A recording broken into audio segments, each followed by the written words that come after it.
ఈ విషయం నేను ఎందుకు చెప్పాల్సి వస్తుందంటే Kodandaram sir, professor Jayashankar sir వీళ్ళందరూ ఉద్యమంలో తిరుగుతున్నప్పుడు హనుమకొండ 1000 స్తంభాల గుడి ముందు నుంచిలే స్టార్ట్ చేసిన ఆ ఉద్యమం. ఎప్పుడైనా ఉద్యమం ఏడ పుట్టిందంటే నా ఇంటి ముందర పుట్టింది అంటాను నేను ఎప్పటికీ. ఇవన్నీ అందశ్రీ బాబుతోటి గదరన్నతోటి మనసుతో పంచుకున్నప్పుడు నేను సినిమా ఆర్టిస్ట్ ని, మీ విప్లవానికి మీ యొక్క చైతన్యానికి నాకు సంబంధం లేదు. నేనేదో రంగేసుకొని 4 పైసలు సంపాదించుకొని బతకాలనుకున్నా. ఒక పోకడ పోతంటే మధ్యలో కలిసిన ఒక అద్భుతాలే కాళోజీ నారాయణరావు సార్ గారు, అలాగే ప్రొఫెసర్ జయశంకర్ గారు, అలాగే కోదండరామ్ సార్ గారు, అలాగే అందశ్రీ బాబు, అలాగే మన ప్రజా దళం మన అందరికీ ఇష్టమైనటువంటి మన బ్లడ్ లో మనకు గ్రూపులు చేంజ్ అవ్వచ్చు కానీ అందరి బ్లడ్ గ్రూప్ లో గద్దరన్న ఉంటాడు. మన బ్లడ్ లో ఉన్నాడు ఆ గద్దరన్న. ఆయన పాటలు చూసి బడి పోయినాం, ఆయన పాటలు చూసి అన్నం తిన్నాం, ఆయన పాటలు చూసి బడి ఒక జాతర లెక్క పోతా అంటారు. ఈ జనాలంతా ఎక్కడికి పోతారని అడిగితే గద్దరన్న మీటింగ్ అంటారు.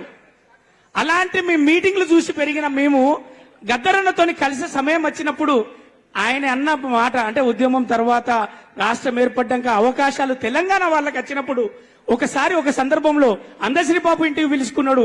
గద్దరన్న ఒక సందర్భంలో 10 సార్లు మమ్మల్ని కలిసి ఫోన్ నెంబర్ తీసుకొని సీనన్ననే 10 సార్లు ఫోన్ చేసి మాట్లాడించినప్పుడు కలిసినప్పుడు, అరే యాసల బతుకుతున్నావు, యాసల ఎదురురావు, నా యాస కాదురా తెలంగాణ భాష అని నీ బతుకు పాటను చూసుకున్నావు, దానికోసం నిన్ను కలవాలనిపించిందిరా తమ్మి అని అలముకొని ముద్దు పెట్టుకొని, బిడ్డ మనది తెలంగాణ బతుకులు చాలా చిన్నయిరా, గొప్పగుంటది, కద్దరు చొక్కలు వేసుకున్నోని కూడా లోపల మరకలుంటాయి, ఆ మరకలు గాయాలని ఉంటాయి కాబట్టి మర్చిపోకుండా ఒక గూడు సంపాదించుకో, ఒక బిడ్డ కోసం ఒక 4 పైసలు దాచుకో అని చెప్పడం జరిగింది. సూర్యుడు అన్నకు నేను చాలా చాలా థ్యాంక్స్ చెప్తున్నా. ఎందుకంటే ఇది 3వ వర్ధంతిగా మనం జరుపుకోవచ్చు. ఎప్పటి వరకు జరుపుకుంటాం, ఎలా జరుపుకోవాలి అది చెప్పడానికి వచ్చిన నాయకుడు అంటే నలుగురితో కలిసేవాడు. కానీ అతను చదువుకును ఉద్యోగాన్ని పక్కన పెట్టి జనాల కోసం ఇన్షర్ట్ టీషర్ట్ తీసేసి గద్దరని ఏం చేసిండు, ఓ గొంగలి భుజం మీద వేసుకొని జనాల గలాన్ని ఇప్పలేదు, గొంతుక లేదు, ఆ గొంతుక నేనవుతా, నా బతుకుని నేను వీళ్ళ కోసం ఇస్తాను. ప్రతి గొంతుక కోసం ఆయన ముందు పడి చలి అనక ఎండనక వాననక తిరిగింది. కాబట్టే మన అందరం కూడా ఆయన కోరుకున్నది ఒక గద్దర్ కోసం కాదు, ప్రతి ఇంట్లో ప్రతి ఒంట్లో ఒక గద్దరన్న ఉండాలనుకున్నాడు. మీ సమస్యకు సమాజం రావాలనుకున్నాడు, కులాలు పోవాలనుకున్నాడు, చదువుకున్నోనికి ఉద్యోగం రావాలనుకున్నాడు, న్యాయంగా బతకాలనుకున్నాడు, కూడు గుడ్డతోటి అందరూ సల్లగుండాలనుకున్నారు. కాబట్టి ఈ వేదికను మళ్ళీ చెప్తున్నా, కోదండరామ్ సార్ దగ్గర నుంచి మొదలు పెడితే ప్రకాష్ సార్, అంబేద్కర్ సార్ దగ్గరికి అందరికి విచ్చేసినందుకు చాలా చాలా థ్యాంక్స్. ఈ అవకాశం ఇచ్చినందుకు మరొకసారి మనస్ఫూర్తిగా సూర్యన్నకు ఈ 3వ వర్ధంతి కాదు, మనం 300వ వర్ధంతి ఎందుకు జరుపుకోవాల్సి వస్తుందంటే సమాజం జరిగినప్పుడే గద్దరన్న వర్ధంతిని జరుపుకోకుండా ఉండగలం. మరి అది జరుగుతుందా? జరిగేదాకా పోరాడాలి, అందరు గద్దరన్నలు అవ్వాలని మనస్ఫూర్తిగా కోరుకుంటూ జోహార్ గద్దరన్నకి మరొకసారి thank you so much. Somanna ప్రజా కళాకారుడు సోమన్న చిన్న సోమన్నకు స్వాగతం. అదేవిధంగా కేవీపీఎస్ స్టేట్ జనరల్ సెక్రటరీ కైలాబాబు గారు వచ్చారు, ఆయనకు స్వాగతం. మిత్రుడు వీరన్నకు స్వాగతం. వంచిత్ బహుజన్ పార్టీ దీపక్ కు స్వాగతం. శ్రీహరి యాదవ్ కు స్వాగతం. భీమసేనకు స్వాగతం. ఏట రవికి స్వాగతం. సాదిక్ అలీకి స్వాగతం. ఇప్పుడు సూర్యమన్న.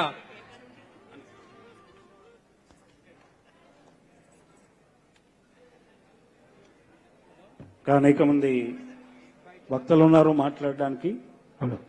అట్లాగే కళాకారులు, వివిధ ప్రజా సంఘాలు వాళ్ళందరూ ఇంకా మాట్లాడాల్సి ఉంది. వాళ్ళందరూ కూడా సాదరంగా ఆహ్వానిస్తూ ఇప్పుడు మన ముఖ్య అతిథులు Gaddar foundation chairperson professor Shanta Sinha గారు, అలాగే ఫౌండేషన్ కి తోడుగా ఉంటూ ఈ సభలో ముఖ్య అతిథిగా మరియు అధ్యక్షత వహిస్తున్న ఆర్ వెంకటరెడ్డి గారు, అలాగే ఈ సభకి ముఖ్యాంశంగా డాక్టర్ ప్రకాష్ అంబేద్కర్ గారు, అలాగే మాడభూషి శ్రీధర్ గారు, పెద్దలు ఎమ్మెల్సీ కోదండరామ్ గారు, అలాగే ప్రొఫెసర్ హరగోపాల్ గారు, అట్లాగే మల్లపల్లి లక్ష్మయ్య గారు, వీళ్ళందరూ వచ్చున్నారు. వాళ్ళందరినీ కూడా సాదరంగా వేదిక మీదకి ఆహ్వానిస్తూ I request Shri Prakash Ambedkar ji to come on to the dais. I request Professor Shanta Sinha ji. I request Sridhar sir. I request Haragopal sir. I request Kodanram sir. I request Belaya Naik, Malepalli, Lakshmaya garu. అందరినీ కూడా వేదికమై రావాల్సిందిగా మనవి చేస్తా ఉన్నాను. మిత్రులారా, stage పైన ఉన్న వాళ్ళందరికీ కూడా కొంచెం ముఖ్యమైన సభ మొదలవుతుంది కాబట్టి వాళ్ళకు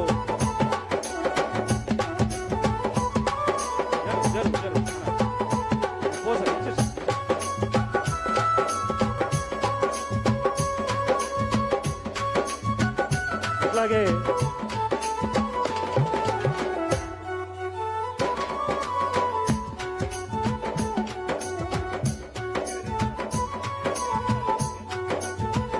జగదీశ్వరరావు టిఎన్జిఓ వారి పుట్టినరోజు కూడా, వారు శ్రీనివాసరావు గారు,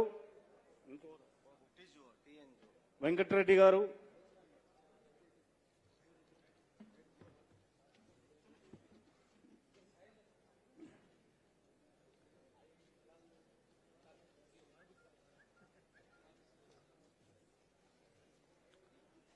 శ్రీనివాస్ గారు, వీరు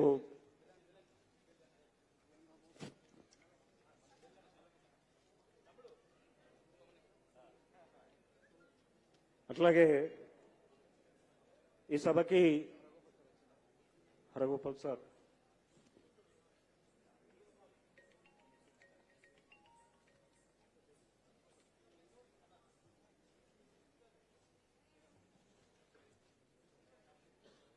శ్రీనివాస్ గారు, అట్లాగే రాజేశ్వరరావు గారు, వారందరికి కూడా పేరు పేరున ధన్యవాదాలు. అట్లాగే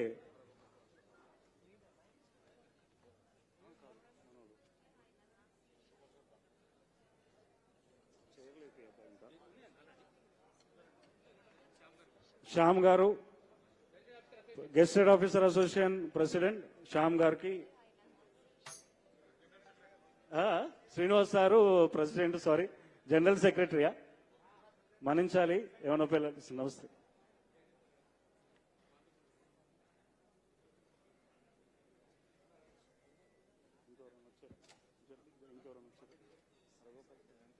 హరగోపాల్ సార్ రాలేదా? హరగోపాల్ సార్ నీ వేదికపై రావాల్సిందిగా.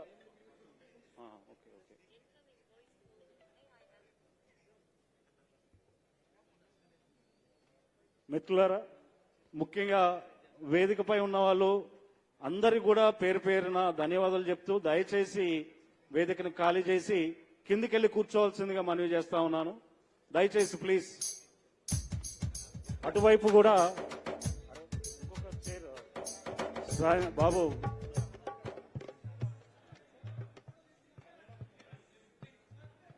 దయచేసి వేదిక వాళ్ళు ఉన్న వాళ్ళందరూ కూడా కిందికి వెళ్లాల్సిందిగా మనవి చేస్తున్నాను. ఇక్కడ లెఫ్ట్ సైడ్ కూడా ప్లీజ్. ఇంకా సభని మనం ప్రారంభించుకుందాము. ఆ తర్వాత ఇంకా మాట్లాడాల్సిన వాళ్ళు ఉన్నారు. ముందుగా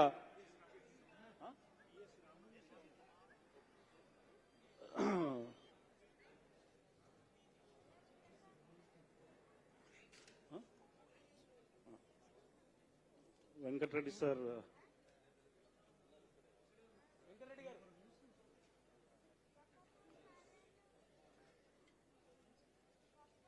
ఆర్ వెంకటరెడ్డి గారిని ఇప్పుడు సభాధ్యక్షత వహించాల్సిందిగా మనవి చేస్తూ వారిని సాదరంగా ఆహ్వానిస్తా ఉన్నాము. ధన్యవాదాలు.